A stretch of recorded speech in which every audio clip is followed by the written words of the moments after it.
म्हणजे आपला अभ्यास सुरू करताना मी प्रश्न विचारेन तर मला कळेल तरी उत्तर कोण देते.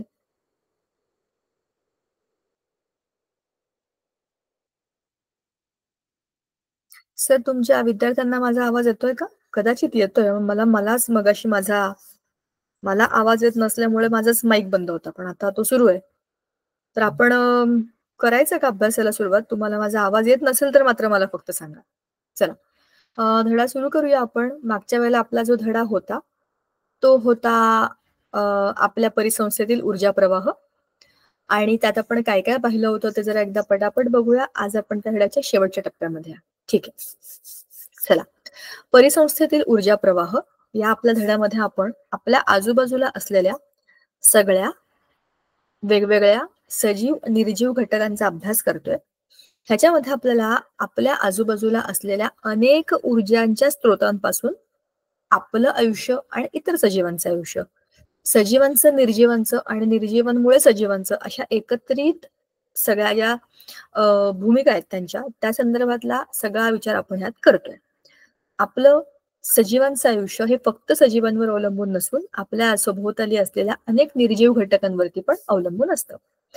त्यालाच आपण आपल्या परिसंस्थेतील अनेक परस्पर घटकांमधील आंतरसंबंध असं म्हणतो. मग आता याच्यामध्ये आपण परिसंस्था म्हणजे काय ही सगळ्यात पहिली महत्वाची टर्म बघितली होती. तर परिसंस्थेमध्ये परस्परावलंबी सजीवांचे आणि त्याच्या भौतिक वातावरणाचे, सजीवांसोबतच इतर निर्जीव घटकांचाही याच्यामध्ये समावेश होतो. म्हणजे परिसंस्थेमध्ये आपल्या सभोवताली असलेल्या सगळ्या वातावरणाचा, भूवरणाचा म्हणजे जलावरण, त्याच्यानंतर ते तापावरण आणि भू आवरण, अशा सगळ्यांचा आणि त्याच्यामध्ये असलेल्या सगळ्या प्रकारच्या सजीव निर्जीव घटकांचा हा एक जटिल असा एक परस्पर संबंध आहे. त्याला आपण परिसंस्था असं म्हणतो. वेगवेगळ्या ठिकाणच्या परिसंस्था ह्या वेगवेगळ्या असतात. पाण्यातील परिसंस्था वेगळी असते. आकाशातल्या किंवा आपल्या आजूबाजूला असलेल्या, आकाशात म्हणण्यापेक्षा आपल्या वातावरणात असलेल्या अनेक सूक्ष्म जीवांची सुद्धा एक परिसंस्था असते. त्याचबरोबर वाळवंटातली वेगळी, खूप उंच गवत असलेल्या जंगलामध्ये टुंड्रा प्रदेश असतील अशा ठिकाणची परिसंस्था वेगळी, बर्फाळ प्रदेशातली परिसंस्था वेगळी, पाण्याचं जरी म्हणालात तरी समुद्रातल्या पाण्यातली आणि गोड्या पाण्यातली अशी परिसंस्था वेगवेगळी असू शकते. शिवाय आपण जिथे राहतो आपल्या आजूबाजूला जशा पद्धतीचं वातावरण आहे, त्या वातावरणामध्ये जी परिसंस्था निर्माण होते त्याच्यावरती आपलं आणि आपल्यामुळे इतरांचं असं सगळ्यांचं परस्पर आयुष्य अवलंबून असतं. आता परिसंस्थेचे घटक जैविक आणि अजैविक, आपण मगाशीच म्हणालो सजीव आणि निर्जीव आपण लहानपणी म्हणत होतो. आता आपण जरा मोठे झालोय, 8वी 9वीत आपण त्याच जैविक घटक आणि अजैविक घटक म्हणजे सजीव आणि निर्जीव अशा दोन घटकांचा अभ्यास ह्याच्यामध्ये करतो. जसं आपल्या आजूबाजूला अनेक जैविक घटक असतात. आपल्या घराच्या आजूबाजूला, शाळेच्या आजूबाजूला अनेक वनस्पती असतात, पक्षी असतात. पक्षी, झाडं, गवत, फुलं, पानं, फळं ह्या सगळ्या जैविक घटकांमध्ये येणाऱ्या गोष्टी आहेत. सूक्ष्मजीव, जमिनीवरचे बारीक बारीक मुंग्या, किडे, मुंगळे, गांडूळ, त्याच्यानंतर ते शंखामध्ये असतात तशा गोगलगाई, साप, उंदीर, बेडूक अशा अनेक घटकांनी आपली जैविक सिस्टीम बनते. त्याचबरोबर अनेक पाळीव प्राणी असतात. गाय, बैल, म्हैस, घोडे, ज्यांच्याकडे जे असतात त्यांच्याकडे त्या अनेक जैविक घटकांना, कुत्री, मांजरी तर असतातच, उंदीर नको असेल तरी असतातच. पण आजकाल आपण असं नाही म्हणायला पाहिजे गणपती बाप्पाचं वाहन येते उद्या सगळ्यांच्याकडे जेव्हा गणपती येतील तेव्हा त्या गणपती बाप्पांच्या खाली उंदीर मामा येणारच आहे. गणपती बाप्पा बरोबर येणारा उंदीर सगळ्यांना आवडतो, पण आपल्या घरात घुसलेला उंदीर परवडत नाही. कारण की हे जैविक घटक, आपल्या आजूबाजूला असलेले जैविक घटक त्यांच्याबरोबर आपल्याही आयुष्यावर परिणाम करतात. मग आपण ज्या पाळलेल्या प्राण्यांना किंवा आपण न पाळलेल्या पण आपल्या आजूबाजूला असलेल्या प्राण्यांना आपण ओळखून असतो की ते काय करू शकतात, काय खातात, कुठे असतात, कुठे लपलेले असतात. माझ्याच घराच्या खाली एक औदुंबराचं झाड आलंय पार्किंगच्या खाली. तर ते झाड उपटताना कालची सकाळचीच गोष्ट आहे. आम्ही विचार करत होतो की ते मध्येच पार्किंगच्या खाली आलेलं झाड आहे, तर ते तिकडनं काढावं आणि आपण छान मोठं गार्डन मध्ये लावू पुढे. त्याची मुळं पसरायला भरपूर जागा आहे. म्हणून काल सकाळी सकाळी मी त्याची मुळं काढण्याचा प्रयत्न करत होते. झाड तर बाहेर नाही आलं, पण त्यात बारीकशा कपारीतनं एक सापाचं तोंड बाहेर आलं. म्हणजे त्याच्यामध्ये ऑलरेडी एक साप लपलेला होता. म्हणजे तिथेच सजीवांचे दोन घटक होते, एक प्राणी आणि एक वनस्पती. झाडांच्या मुळांच्या मध्ये कुठले तरी वेगवेगळ्या प्रकारचे सजीव असतात, लपलेले असतात. तिथेच त्या पार्किंगमध्ये अनेक बेडूक असतात, तिथे कधीतरी उंदीर फिरत असतात. जिकडे जिकडे हिरवळ असते किंवा लपायला जागा असते अशा ठिकाणी आपल्याला अनेक प्रकारचे सजीव दिसतात आणि आपला त्यांच्याशी संपर्क येतो. तुम्ही त्यांना त्रास द्या अगर नका देऊ, ते आपल्या आजूबाजूला असतातच. आपल्याला दिसो अगर न दिसो, ते आपल्या आजूबाजूला असतातच. अशाच अनेक जैविक घटकांमुळे आपल्या आयुष्यावर परिणाम होतो. शिवाय अजैविक घटकांचा परिणाम आपल्या आयुष्यावर होतोच. उदाहरणार्थ, आपण पाणी पितो, हवेतला ऑक्सिजन घेतो, सूर्यप्रकाश आपल्याला गरजेचा असतो, मातीतनं येणारी फळं, फुलं, पानं आपण खात असतो, भाज्या खात असतो. म्हणजेच काय, आपल्या आजूबाजूला असलेल्या महत्वाच्या पाणी, जमीन म्हणजे माती, हवा आणि सूर्यप्रकाश ह्या महत्वाच्या अजैविक घटकांचाही आपल्या आयुष्यावर परिणाम होतो. बरोबर. परस्पर संवाद किंवा परस्पर संबंध कोणामधला, जैविक आणि अजैविक घटकांमध्येही परस्पर संबंध असतो, जो की आपण आताच बोललो. पाणी हे अजैविक घटकांमध्ये येतं, पण आपल्या सगळ्यांच्या जगण्यासाठी पाणी खूपच आवश्यक आहे. जे प्राणी हे केवळ पाण्यामध्ये असतात, उदाहरणार्थ ॲक्वेटिक ॲनिमल्स म्हणजे जलचर प्राणी, त्यांचा तर जन्म, मृत्यू, आयुष्य सगळं पाण्यात असतं. मग त्यांच्यासाठी सगळ्यात महत्वाची गोष्ट आहे पाणी. त्यांचं जीवनच पाणी, त्यांचं जीवनच पाण्यात आहे. म्हणजे निर्जीव घटक पाणी त्यांच्या आयुष्याचा खूप महत्वाचा भाग आहे, जसं आपल्या आयुष्याचा आहे. सो असं आपलं आयुष्य हे अजैविक घटकांवर सुद्धा अवलंबून असतं आणि आपल्यामुळे त्यांच्यामुळे आपलं आयुष्य हे अफेक्ट होत असतं. उदाहरणार्थ, समजा मातीमध्ये काही एक वेगवेगळ्या प्रकारचे जीवजंतू राहतात, गांडूळ राहतात, काही बारीक बारीक किडे राहतात, त्यांचं एक स्वतंत्र आयुष्य चाललंय तिकडे. पण आता मला तिथे बिल्डिंग बांधायची, तर मी ती माती खोदणार आणि त्या एका निर्जीव घटकाच्या बांधणी करता मी तिथल्या सगळ्या जैविक सृष्टीला मी ट्रबल करणार आहे तिथे. म्हणजे त्यांना सगळ्यांना मी डिस्टर्ब करून टाकणार, कारण तिथे एक आता बिल्डिंग येणार आहे. म्हणजे तिथे सिमेंट आली, वाळू आली, जी गोष्ट त्या मातीला आवश्यक नाही. अगदी शेतीची माती आहे, तर त्या मातीमध्ये असे अजैविक घटक टाकल्यामुळे काय होतं, तिथे असंतुलन तयार होतं. पण ते संतुलित करण्याकरता मग प्राणी आणि तिथले आजूबाजूचे बारीक कीटक दुसरीकडे जातात आणि जिथे त्यांना सुटेबल कंडिशन तिथे ते राहतात. असा त्यांचा परस्पर संबंध असतो. परिसंस्थेमधले ऊर्जा प्रवाह आपण बघितले. अन्न साखळी ही सगळ्यात महत्वाची गोष्ट आहे. ह्याच्यामधनच ऊर्जेचा प्रवाह कसा कसा कसा कसा कुठे कुठे जातो हे आपल्याला कळतं. कोणाला काही बोलायचंय का? माईक ऑन केलाय का? कोणाला बोलायचंय? बर, ठीक आहे मॅडम. बोला, तुम्हाला काही प्रश्न आहे का? तुम्ही माईक ऑन केलाय का? बोला, काय बोलायचंय? काही शंका असेल तर विचारू शकता.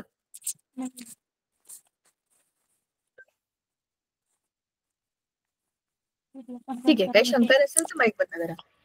बरं, जेव्हा सूर्यप्रकाश पृथ्वीवरती येतो आणि वनस्पतींच्या पानांवरती पडतो, मुलांना तुमचा माईक बंद करा जरा. हा, मला तुमच्या माईकचा आवाज येत आहे, टंग टंग टंग टंग आवाज येत आहे. तर सूर्यप्रकाश वनस्पती स्वतःच्या पानांमध्ये ट्रॅप करतात, त्याच्यामधनं स्वतःचं अन्न बनवतात.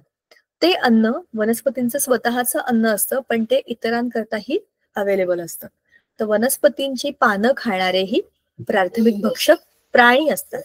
वनस्पतींना खाणारे प्राणी, इथून आपली अन्न साखळी सुरू होते. अन्न तयार होतं वनस्पतींमध्ये आणि ते सुरू होतं सूर्यप्रकाशामुळे. तर अन्न साखळीतला ऊर्जेचा सगळ्यात मोठा जो स्रोत आहे तो आहे सूर्य. सूर्याचीच एनर्जी सगळीकडे पसरत पसरत पसरत जाणार आहे. पण ही सूर्यप्रकाशातली जी एनर्जी आहे ती वनस्पतींनी ग्रहण केली. वनस्पतींकडून प्राथमिक भक्षक म्हणजे तृणभक्षी, प्युअर व्हेजिटेरियन, त्यांना खाणारे द्वितीय भक्षक म्हणजे मांसाहारी, थोडे मोठे थोडे छोटे असे मांसाहारी प्राणी, वाघ, कोल्हा, सिंह नाही, वाघ, कोल्हा असे थोडे इंटरमिडिएट, त्यांना खाणारे तृतीय भक्षक म्हणजेच कोण, की ते जंगलाचे राजे असतात, वाघ, सिंह, बिबट्या, बरोबर. त्यांना खाणारे असे कोणी नसतात. जेव्हा ते मरून जातात, वाघ किंवा सिंह मरतात, तेव्हा त्यांच्या शरीराचं विघटन होतं. पण मिश्र आहारी म्हणजेच की जे व्हेज पण खातात, नॉन व्हेज पण खातात, असेही बरेच प्राणी असतात. परिस्थितीप्रमाणे जर तिकडे खूप सारी हिरवळ असेल, चांगल्या पद्धतीच्या वनस्पती असेल, तर ते व्हेजिटेरियन होतात. पण जर नाहीच आहे तर उपाशी मरण्यापेक्षा ते दुसऱ्या प्राण्यांना खाऊ शकतात. असे मिश्रहारी प्राणी असतात. उदाहरणार्थ, आपल्याकडे जर कुत्रा असेल, तुम्ही बघितलं असेल, भरपूर कुत्रे हे फक्त व्हेजिटेरियन खातात, फक्त पोळी पोळी पोळी खातात. जेव्हा तुम्ही त्याला बांधून ठेवतो तुमच्याच घरी तो कुत्रा असतो, तुम्ही जे भरवाल तेच तो खाणार. पण जर तुम्ही बाहेरच्या कुत्र्यांना बघितलं तर ते हाडं पण खातात. कोणाकोणाचे पाळलेले कुत्रे तर नॉनव्हेज पण खातात, अंडी पण खातात. मग कुत्रा हा जो आहे हा मिश्राहारी आहे, म्हणजे तो हेही खातो तेही खातो, बरोबर. अशा पद्धतीने अनेक प्रकारचे प्राणी आपल्या आजूबाजूला असतात. ऊर्जेचा हा जो प्रवाह आहे हा एकमार्गी म्हणजे सिंगल डिरेक्शन. एकदा सूर्याकडनं आला की तो इकडे इकडे इकडे इकडे इकडेच वाटला जातो आणि परत सूर्याकडे जात नाही, म्हणून तो एका मार्गानेच होणारा प्रवास आहे. कोणाचा? ऊर्जेचा. कुठून झालाय? सूर्याकडून आपल्याकडे. आता हा झाला ऊर्जेचा प्रवाह. पण आता ह्या ऊर्जेच्या प्रवाहामध्ये 10% लॉ, म्हणजे जी काही सूर्याची उष्णता आहे ती सगळी वनस्पतींनी घेतली, त्यातली 10%च पुढे जाणार, दुसऱ्या भक्षकाकडनं 10% त्याच्यावर जाणार, असं करत करत करत करत फक्त 10% एनर्जी पुढच्या भक्षकाकडे जाते. आणि सगळे भक्षक एकमेकांना कनेक्टेड असतात, ज्याला आपण अन्न साखळी म्हणतो किंवा फूड चेन म्हणतो. अनेक अन्न साखळ्या एकमेकांमध्ये अडकून अडकून अडकून एकदमच कॉम्प्लिकेटेड जाळं बनतं, त्याला आपण अन्न जाळे म्हणजेच फूड वेब असं म्हणतो, बरोबर. कारण बघा, आता हे जे गवत आहे हे इथे हा खाणार, पण हेच गवत हरिण पण खाऊ शकतो, हेच गवत ससा पण खाऊ शकतो, हेच गवत गाय पण खाऊ शकते. म्हणजे एकच पदार्थ अनेक लोकांचं अन्न असतं, बरोबर. आता त्या हरणाला वाघ पण खाऊ शकतो, त्या हरणाला सिंह पण खाऊ शकतो, त्याच हरणाला कोल्हा पण खाऊ शकतो. म्हणजेच दुसरं अन्न हे पुढच्या 2-3 खाणाऱ्या लोकांचं अन्न असतं. अशा पद्धतीने सगळे एकमेकांमध्ये गुंतलेले असतात आणि त्याच्याचमुळे ती अन्न जाळे तयार होतं.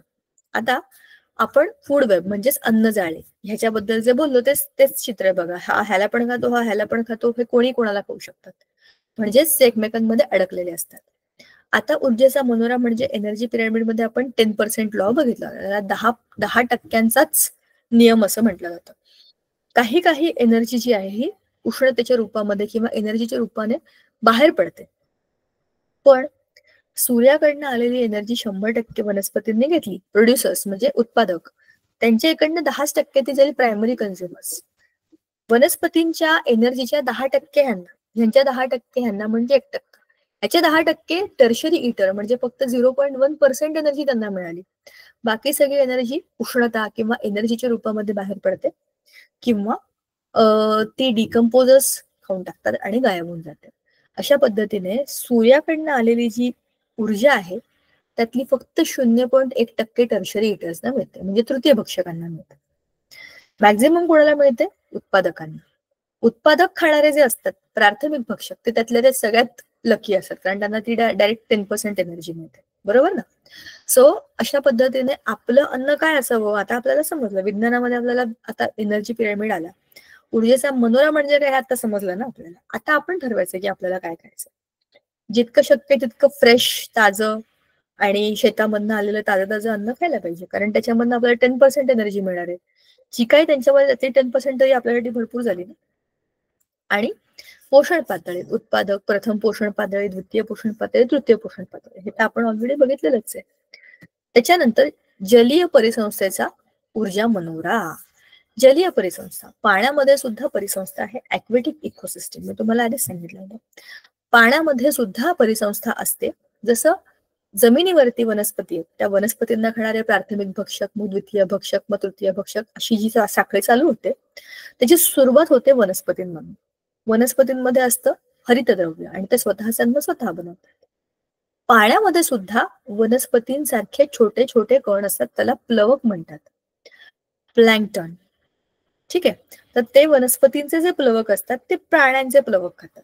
एकदम छोटे छोटे छोटे छोटे बारीक बारीक कणांसारखे त्या वनस्पती असतात.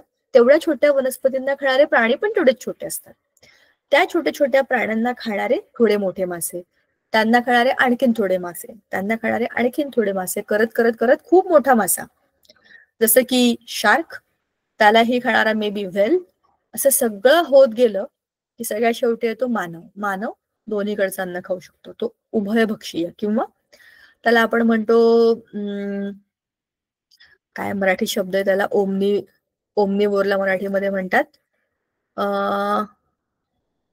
मिश्राहारी, बरोबर. तर तो काय आहे? दोन्हीकडचं अन्न खाऊ शकणार आहे. आता बघा, जलीय परिसंस्थेतल्या ऊर्जा प्रवाहामध्ये सुद्धा आपण बघा की ह्याची 10,000 किलो कॅलरी एवढी एनर्जी आहे. त्यातली 10% म्हणजे 1,000 किलो कॅलरी प्राण्यांना. त्यातली 10% म्हणजे 100 किलो कॅलरी माशांना.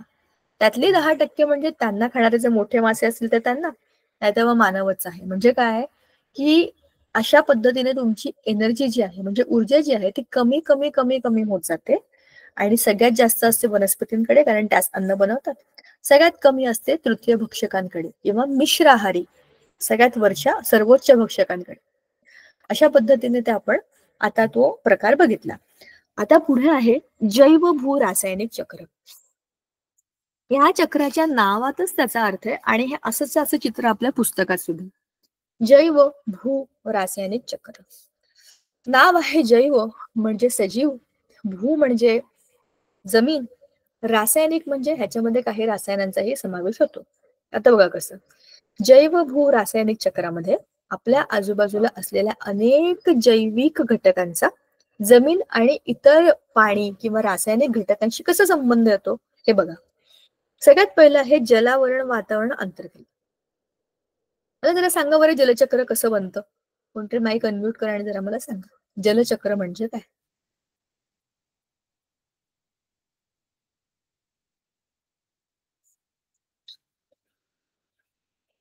जलचक्र काय म्हणजे माहिती की नाही तुम्हाला?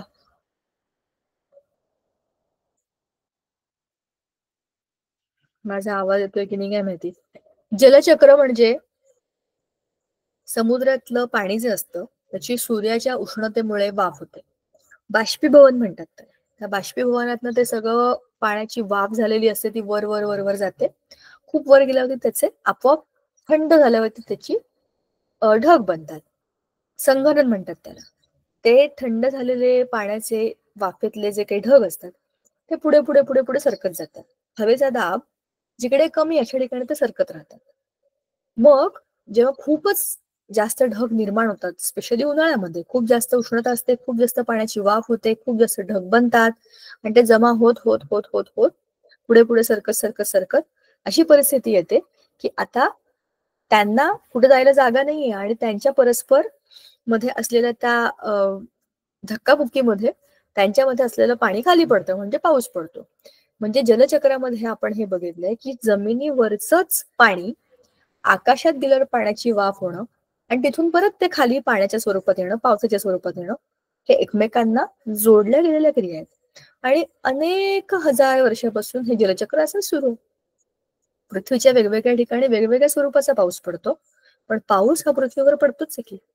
आणि सूर्याची उष्णता पृथ्वीवर येतेच आहे. त्या उष्णतेमुळे पाण्याची वाफ होणे, वाफेचं पाणी होणे, पुन्हा पाण्याची वाफ होणे, हे जलावरण वातावरण आंतरक्रिया आहे. वात म्हणजे हवा आणि हवेमध्येच हे पाण्याचे बाष्पीभवनानंतर गेलेल्या वाफा म्हणजेच काय, पाण्याच्या वाफा, बाष्प आणि त्याच्यापासून झालेले ढग, त्याच्यात पुन्हा आलेलं पाणी. नंतर हे वातावरण पर्यावरण आंतरक्रिया.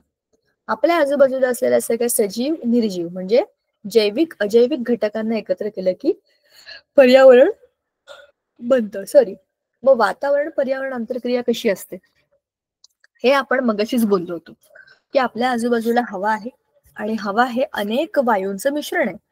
जेव्हा आपण पर्यावरणाचा विचार करतो तेव्हा आपल्या आजूबाजूला असलेल्या अनेक सजीव निर्जीव घटकांचा वातावरणावर कसा परिणाम होतो. प्रत्येक सजीवाला जगण्याकरता ऑक्सिजनची गरज असते आणि वनस्पतींना जगण्याकरता कार्बन डायऑक्साईडची गरज असते. मग ते वातावरणातील हे वायू घेतात आणि स्वतःचं काम पूर्ण करतात.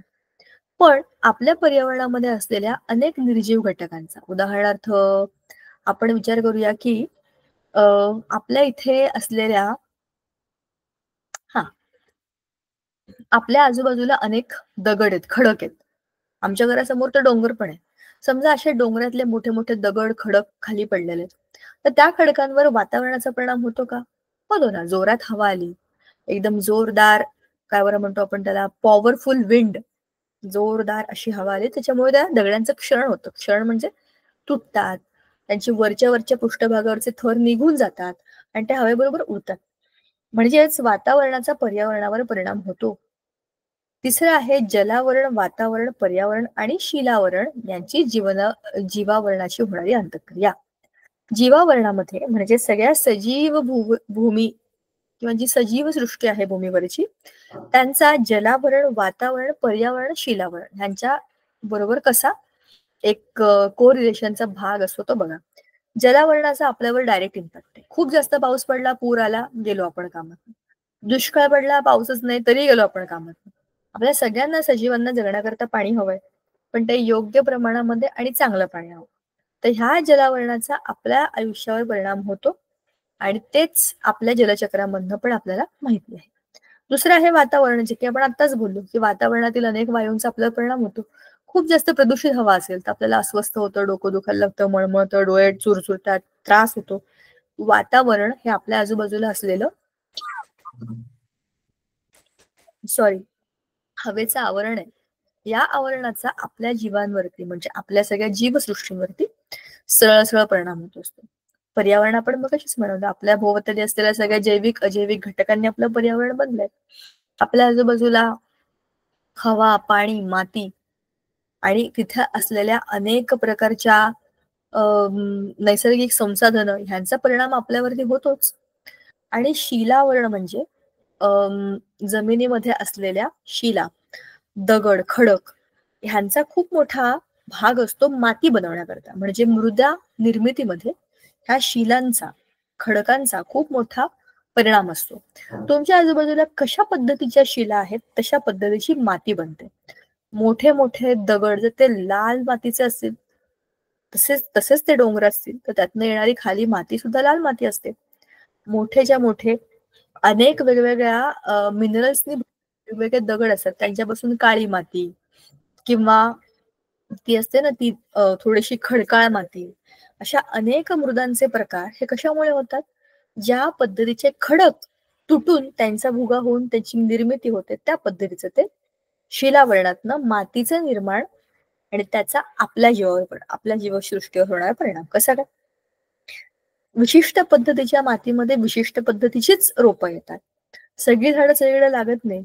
कोकणामध्ये जी माती आहे तिथली माती, पाणी, चिकटपणा ह्याच्यामुळे तिथे भाताची शेती होते. तीच जर आपण इकडे आपल्या घाटावरती केली, जिथे अशी चिकट माती नाहीये, भरपूर लांबपर्यंत काळीच काळी माती आहे, तिथे आपल्याला तांदळाची रोपं लावून चालणार आहे का? राहणार नाही. त्यांना परिस्थिती नाहीये, तिथे तशी माती नाहीये. आपल्या इकडे घाटावरती किंवा मोकळ्या उंच जमिनीवरती, घाट म्हणजे समुद्र सपाटीपासून उंच असा भाग, तर त्या भागामध्ये असलेली समजा आपण आता केळीची लागवड, केळीचे लांब लांब पर्यंत असे, जळगाव जिल्ह्यात तर खूप लांब लांब पर्यंत मळे आहेत बरोबर, तिथे असलेली माती वेगळी आणि आपण आता हीच अशीच लांब लांब पर्यंत असे मळे बनवूया, चला आपण राजस्थानला जाऊ वाळवंटामध्ये आणि खूप मोकळी जमीन आहे तिकडे आपण आपले आता केळीचे मळे लावू, असा विचार केला तर होणार आहे का? ती माती वेगळी, ही माती वेगळी. त्या वाळवंटामध्ये, त्या उष्णतेमध्ये, त्या मातीमध्ये, कमी पाण्यामध्ये आपलं पीक येणार आहे का? म्हणजेच या शिलावरणाचा आपल्या सगळ्या जीवसृष्टीवरती, वनस्पती हा पण सजीवच आहेत ना, तर तिथे सर्वाइव्हच होऊ शकत नाही, तर तुमचं आयुष्य त्यांच्यावर निर्भर असेल तर तुमचं तरी आयुष्य कसं तिकडे सुखाने चालणार आहे? हापूस आंबे जे स्पेशली त्या मातीतले आहेत, ते तुम्ही तुमच्या इकडे लावले तर तुमच्या मातीचा कस त्या मातीमधल्या त्या तुमच्या बियांना, त्याच्यामध्ये असलेल्या फळांना मिळणार आहे ना. हे कमी दर्जाचं आहे का? असं नाहीये. प्रत्येक ठिकाणची एक एक स्पेशलिटी, तिथे असलेल्या मातीचा कस त्या आपोआप फळांमध्ये येणं हे स्वाभाविक आहे. जळगावची केळी जितकी गोड असतात तिथली कुठलीच नसतात. त्या मातीमधलं, त्या पाण्यामधलं तिथलं काहीतरी एक ते स्पेशल मॅजिक असतं, ते कुठेच चालत नाही. तशीच्या तशी तुम्ही तिथली कलमं दुसरीकडे लावून प्रयत्न केलेत, तुम्हाला बऱ्यापैकी सारखी फळं मिळतील, पण एक्झॅक्ट सेम मिळणं कठीण असतं, हो की नाही? नसेल तर पूर्ण भारताभर सगळीकडेच केळीची लागवड होते आणि केळीचे अनेक प्रकार आहेत. तुम्ही जर दक्षिणेकडे गेलात तर तुम्हाला एकदम अशी लांब लांब, अशी एवढी एवढी लांब पण केळी मिळतात, लाल रंगाची केळी असतात आणि एवढी एवढी छोटी बुटकी बोटाने एवढी पण केळी मिळतात. तर अनेक प्रकारच्या प्रजाती तिथल्या मातीमुळे, तिथल्या हवेमुळे आणि तिथल्या वातावरणामुळे निर्माण होतात.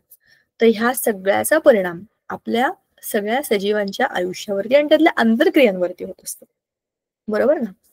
आता शिलावरणाचे खडक आणि माती यांमध्ये रूपांतर, आपण आताच बोललो कोणत्या प्रकारच्या शिला आहेत, त्या पद्धतीचे खडक, त्या पद्धतीची माती आणि त्या पद्धतीचीच रोपं आणि त्या हिशोबाने तिथे असणारी सगळी जीवसृष्टी परस्पर संबंधित, ह्या सगळ्या गोष्टी एकमेकांमध्ये अडकलेल्या आहेत, बरोबर ना? आता कार्बन सायकल हा एक महत्वाचा मुद्दा आता आपण बघणार आहोत. कार्बन म्हणजे एक अतिशय महत्वाचं मूलद्रव्य. कार्बन आपल्या आजूबाजूला हवेमध्ये कार्बन डायऑक्साईड, कार्बन मोनॉक्साईड अशा वायूंच्या रूपामध्ये असतो. तो हवेमध्ये असतो, पण शिवाय अनेक काय बरं म्हणतो आपण, इंडस्ट्रीज असतात किंवा कंपन्या असतात, त्यांच्याही वेस्टेज मधनं म्हणजे एअर वेस्टेज मधनं कार्बन डायऑक्साईड, कार्बन मोनॉक्साईड, कार्बनचे अनेक पदार्थ उत्सर्जित होत असतात. फॅक्टऱ्यांमधनं, त्यांच्या पोल्युशन मधनं, गाड्यांच्या धुरांमधनं, अशा अनेक स्त्रोतांमधनं कार्बन डायऑक्साईड निर्माण होतं. वनस्पती हाच कार्बन डायऑक्साईड घेतात आणि स्वतःचं अन्न स्वतः बनवतात, बरोबर?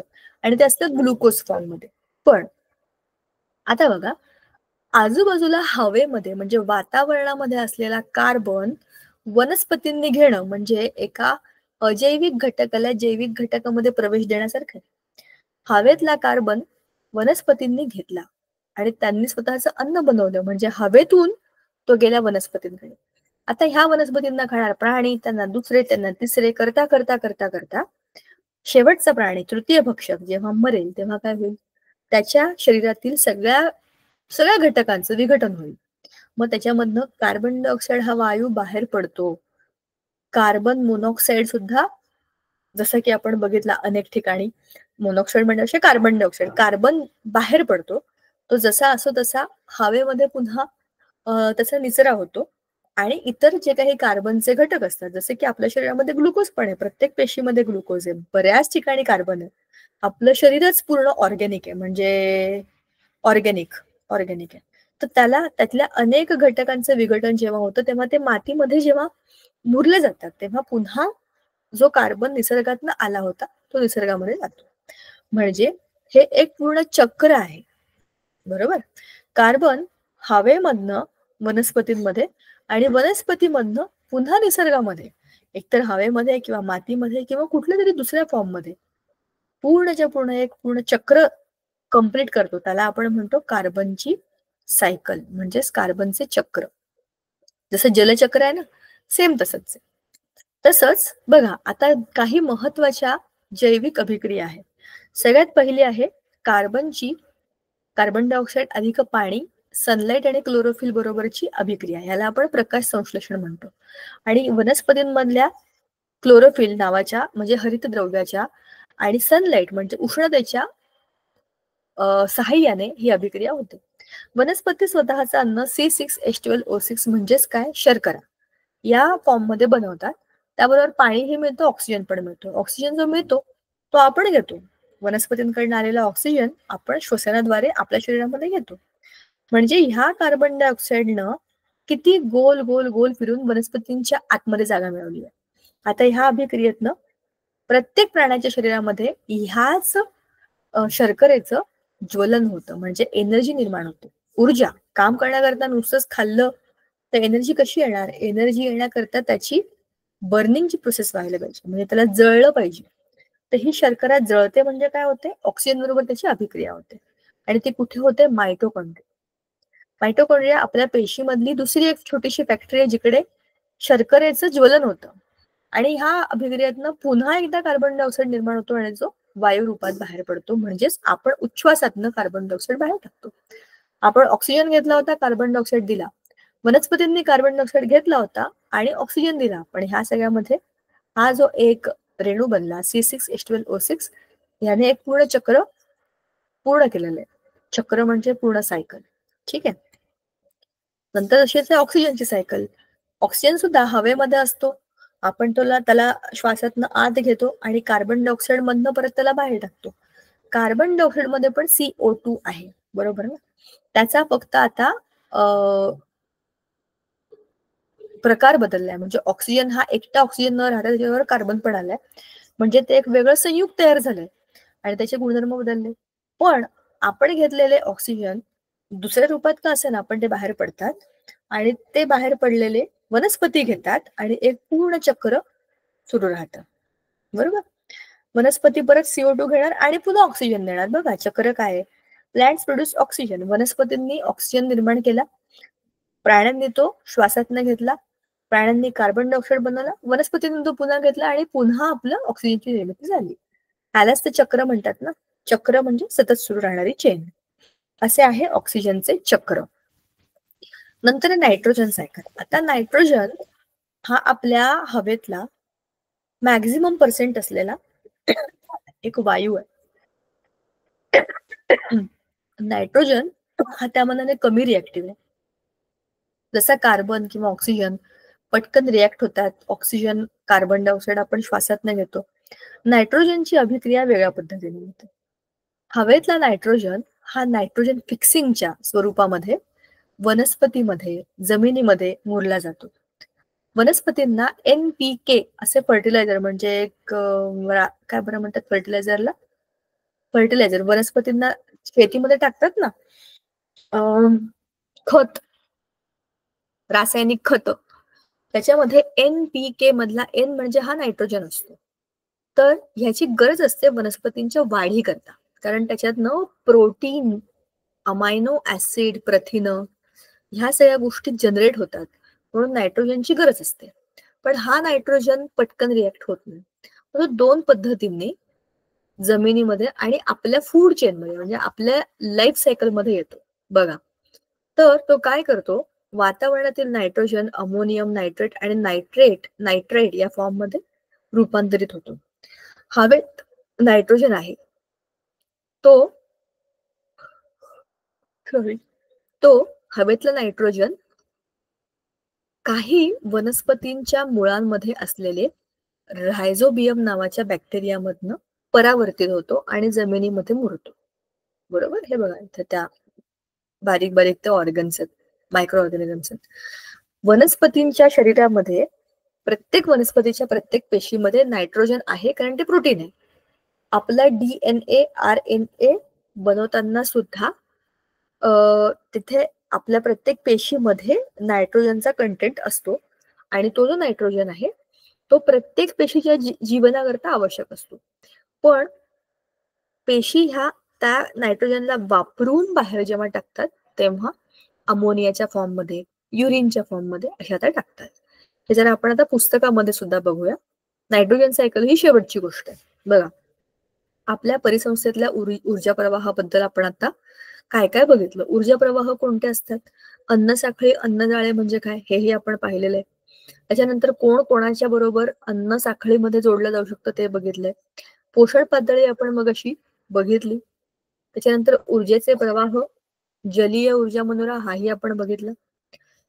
जैव भू रासायनिक अभिक्रिया कोणत्या कोणत्या असतात, चक्र कोणती कोणती असतात ती आपण मग अशी बघितली. आता एक एक चक्र आपल्या पुस्तकामध्ये जसं आहे ते आपण एकदा पुन्हा बघूया. कार्बनचं चक्र सेम हेच पुस्तकातलं चित्र आपल्या PPT मध्ये होतं बघा. ह्याच्यामध्ये महत्वाचं काय ते जरा एकदा पुन्हा आपण अंडरलाईन करूया, म्हणजे काही महत्वाचे मुद्दे आपले इथेच अधोरेखित होतील. बघा, वनस्पती म्हणजे हिरव्या वनस्पती प्रकाश संश्लेषणाद्वारे काय करतात, हे आपल्या प्रश्नाचं उत्तर आहे की ते कार्बन चक्र काय. हिरव्या वनस्पती प्रकाश संश्लेषण प्रक्रियेद्वारे CO2 चे कर्बोदकात रूपांतर करतात. तसेच त्या प्रथिने आणि मेद असे कार्बनी पदार्थही करतात. बरोबर की नाही. प्रथिन आणि मेद म्हणजे प्रोटीन्स आणि फॅट्स हे सुद्धा CO2 म्हणजे कार्बनच्या मदतीशिवाय पूर्ण होऊ शकत नाही. शाकाहारी वनस्पती, शाकाहारी प्राणी वनस्पती खातात आणि शाकाहारी प्राण्यांना मांसाहारी प्राणी खातात. म्हणजेच वनस्पतींकडून जैविक कार्बन म्हणजे ऑर्गॅनिक कार्बन शाकाहारी प्राण्यांकडे, मग शाकाहारी प्राण्यांकडून मांसाहारी प्राण्यांकडे आणि मांसाहारी प्राण्यांकडून सर्वोच्च भक्षकाकडे संक्रमित होतात. कार्बन फिरत राहतो सगळीकडे, इकडून तिकडे तिकडून तिकडे तिकडून तिकडे, आणि मग जेव्हा त्याचं विघटन होतं, ही अभिक्रिया आपण ऑलरेडी बघितलेली आहे पुस्तकामध्ये, PPT मध्ये सुद्धा. शेवटी मृत्यूनंतर सर्व भक्षकांचे जीवाणू आणि बुरशी यांच्यासारख्या विघटकांकडून अपघटन होते आणि CO2 वायू पुन्हा मुक्त होतो आणि हा वायू वातावरणात मिसळतो आणि पुन्हा वापरला जातो. तो वाया जात नाही, तो पुन्हा चक्रामध्ये फिरत राहतो. म्हणजे एका सजीवाकडून दुसऱ्या सजीवाकडे कार्बनचे अभिसरण चालू असते. अभिसरण म्हणजे गोल गोल फिरणे. सजीवांच्या मृत्यूनंतर कार्बन निसर्गाकडे येतो आणि पुन्हा तो सजीवांकडे जातो. हे एक चक्र आहे. बरोबर. आता कार्बन डायऑक्साईडचे अनेक इतर स्त्रोत कोणते कोणते आपण मगाशी जे बोललो होतो बघा, ज्वलन, वणवे, अजैविक प्रक्रिया, वनस्पती किंवा झाडांचा उच्छ्वास, झाडे उच्छ्वास करतात. त्याच्यामुळे CO2 बाहेर पडतो. त्याच्यानंतर जीवाश्म इंधनांचं ज्वलन म्हणजे आपलं पेट्रोल, डिझेल बर्न करणं. लाकडाचं ज्वलन म्हणजे कोणती तुम्ही गोष्ट जाळलीत ना, की तिथे कार्बन डायऑक्साईड बनतो. बरोबर? अशा पद्धतीने हा CO2 निसर्गामध्ये अनेक गोष्टींच्या ज्वलनातनं पण मिळतो. ऑक्सिजन सायकल खूप सोपी आहे, आपण मगाशीच बोललो होतो. पृथ्वीवरील वातावरणात सुमारे 21% तसेच जलावरण आणि शिलावरण अशा तीनही आवरणांमध्ये ऑक्सिजन आढळतो. वातावरणात 21% ऑक्सिजन आहे. ही केव्हाची कंडिशन आहे? जेव्हा बऱ्यापैकी जंगल आहेत आणि तेव्हा सगळीकडे भरपूर ऑक्सिजन आहे तेव्हा. जीवावरणातील ऑक्सिजनचे अभिसरण आणि त्यांचा पुनर्वापर म्हणजे ऑक्सिजन चक्र. या चक्रात देखील जैविक आणि अजैविक असे दोन्ही घटक असतात. वातावरणात ऑक्सिजनची सातत्याने निर्मिती होते तसेच सातत्याने वापरही होतो. बघा, जे आपण मगाशी बोललोय PPT मध्ये तेच आहे. ऑक्सिजन अतिशय क्रियाशील असून इतर अनेक मूलद्रव्यांशी संयोगांशी त्याचा संयोग होतो. तर O2 किंवा पाणी म्हणजे H2O किंवा CO2 म्हणजे कार्बन डायऑक्साईड आणि असेंद्रिय संयुगे अशा अनेक रूपांमध्ये ऑक्सिजन आपल्याला ऑक्सिजन चक्रामध्ये दिसतो आणि हे गुंतागुंतीची अभिक्रिया आहे. ऑक्सिजन, कार्बन डायऑक्साईड त्यांची देवाणघेवाण हे सरळ सरळ दिसतं, पण इतरही पद्धतीने ऑक्सिजन हा अनेक संयुगांमधनं आपल्या चक्रामध्ये फिरत असतो. आता प्रकाश संश्लेषण क्रियेमध्ये ऑक्सिजनची निर्मिती होते, तर श्वसन, ज्वलन, विघटन, गंजणे यासारख्या क्रियांमध्ये ऑक्सिजन वापरला जातो. बरोबर ना? ऑक्सिजन वापरला की ज्वलन होणार आहे. आता नायट्रोजन चक्र बघा. आपल्याला हे चित्र आपण PPT मध्ये बघितलं होतं. वातावरणातला सगळ्यात जास्त म्हणजे 78% वायू नायट्रोजन आहे, हे आपण मगाशी बोललो. तर निसर्ग चक्राचे सातत्य राखण्याकरता नायट्रोजनची आवश्यकता असते. पण निसर्गामध्ये जैविक आणि अजैविक प्रक्रियांमधून नायट्रोजन वेगवेगळ्या स्वरूपांमध्ये, अनेक संयुगांमध्ये गोल गोल फिरतो म्हणजे अभिसरित होतो आणि याला पुनर्चक्रीकरणाला आपण नायट्रोजनची चक्र किंवा नायट्रोजन सायकल असे म्हणतो. आता कसा काय नायट्रोजन गोल फिरतो बघा. काही काही महत्वाच्या गोष्टींमध्ये नायट्रोजन आहे, जसं की प्रथिन आणि न्यूक्लिक आम्ल. मी तुम्हाला म्हटलं होतं प्रत्येक पेशीमध्ये प्रोटीन्स असतात आणि न्यूक्लिक ऍसिड ज्याच्यामुळे आपले DNA RNA बनतात, त्याच्यामध्ये सुद्धा नायट्रोजन असतो. तर हा जो नायट्रोजन आहे हा इतर मूलद्रव्यांच्या मानाने जरा कमी ऍक्टिव्ह आहे, म्हणून तो लवकर कोणाबरोबर रिॲक्ट करत नाही. पण त्याला आपण डायरेक्ट वापरू शकत नाही. जसा CO2 घेतला, CO2 घेतला, वनस्पतींनी ऑक्सिजन दिला, आपण ऑक्सिजन घेतला, CO2 दिला, असं आपण नायट्रोजनचं करत नाही. मग नायट्रोजन चक्रातल्या मुख्य प्रक्रिया काय काय असतात? नायट्रोजनचं स्थिरीकरण. हवेमध्ये असलेला हा नायट्रोजन स्थिर करायचा असेल तर त्याचं रूपांतर वातावरणीय, औद्योगिक आणि जैविक प्रक्रियांद्वारे नायट्रेट आणि नायट्राइट अशा 2 भागांमध्ये होतं. हा नायट्रोजन वापरू नाही शकत का? मग तुम्ही त्याचं नायट्रेट बनवा किंवा नायट्राइट बनवा. अमोनीकरण. सजीवांचे अवशेष, उत्सर्जित पदार्थ यांचे विघटन होऊन अमोनिया मुक्त होतो. अमोनिया म्हणजे NH3. हा जो गॅस आहे NH3 ह्याच्यामध्ये नायट्रोजन ऑलरेडी आहे.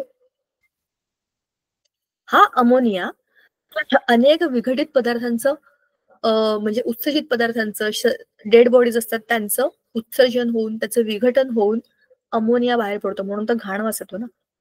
नायट्रीकरण म्हणजे काय? अमोनियाचे नायट्राइट आणि नंतर नायट्रेटमध्ये रूपांतर होणं. ह्यालाच म्हणतात नायट्रिडीकरण. आणि डिनायट्रीकरण किंवा विनायट्रीकरण म्हणजे काय होतं? नायट्रोजन युक्त संयुगांचं नायट्रोजन वायूस रूपांतर करायचं. ह्याच्यामध्ये तुम्ही काय करता? अमोनिया हा जो तुम्हाला मिळाला ना अमोनिया, ह्याचं तुम्ही रूपांतर करणारे नायट्राइट आणि नायट्रेट ह्याचे 2 वेगवेगळे केमिकल फॉर्म्स आहेत नायट्रोजनचे. एक आहे नायट्राइट आणि दुसरं आहे नायट्रेट. ह्याचं मी तुम्हाला पुढच्या वेळेला ना चित्र काढून दाखवेन. नायट्रेट म्हणजे काय, नायट्राइट म्हणजे काय. आणि हे याच्यातून पुन्हा एकदा नायट्रोजन मिळवणं म्हणजे डिनायट्रिटीकरण किंवा विनायट्रीकरण. अशा पद्धतीने नायट्रोजन सुद्धा पूर्ण चक्र पूर्ण करतो. म्हणजे हवेमधला वनस्पतींमध्ये, वनस्पतींमधला प्राण्यांमध्ये, प्राण्यांमधनं पुन्हा बाहेर. वनस्पतींमध्ये काही वनस्पतींच्या मुळाशी, कोणत्या वनस्पती माहितीये? लेग्युमिनस प्लांट्स म्हणजे ज्यां कडधान्यवाले असतात ज्या, अशा बऱ्याच वनस्पतींच्या मुळांमध्ये ते बॅक्टेरिया असतात आणि ते बॅक्टेरिया ह्या नायट्रोजनला जमिनीमध्ये फिक्स करतात. नायट्रोजन फिक्सिंग बॅक्टेरिया हेच त्यांचं नाव आहे. आणि मग त्यातून जमिनीचा कस सुधारतो. म्हणून आलटून पालटून शेतीमध्ये मध्ये मध्ये ह्या लेग्युमिनस प्लांटची लागवड करतात, जेणेकरून आपोआप आपली माती जी आहे ती चांगली सशक्त होते, तिचा कस चांगला होतो. अशा पद्धतीने आज आपला हा धडा इथे संपला. तुम्हाला बऱ्यापैकी कळला असावा असं मला वाटतं. तरी काही शंका असतील किंवा काही प्रश्न असतील तर तुम्ही हे आपल्या आपल्या ग्रुपमध्ये टाकू शकता किंवा मला विचारू शकता. आज आपण थांबूया का इथे? मला कोणी विद्यार्थी दिसलेले तर नाहीयेत, पण मोस्टली त्यांना ऐकू आलं असेल. थांबूयात आपण आज. ठीक आहे. Thank Sangeeta ma'am. थँक प्रेमा मॅम. Thank sir.